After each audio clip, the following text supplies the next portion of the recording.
Shore Sports here with Sir Laylor. Sir Laylor, this is not really the game you look out for.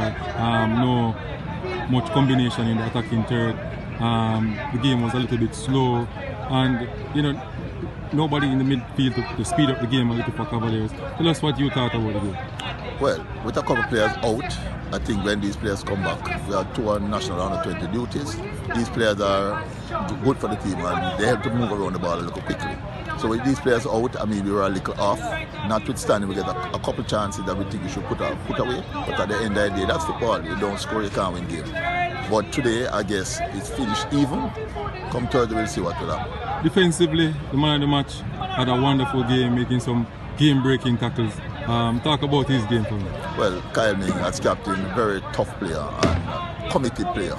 He's also one of the backbone of the team, and so he did well today. And as such, it earned him the man of the match, and no surprise to us because we know that he had that toughness in him.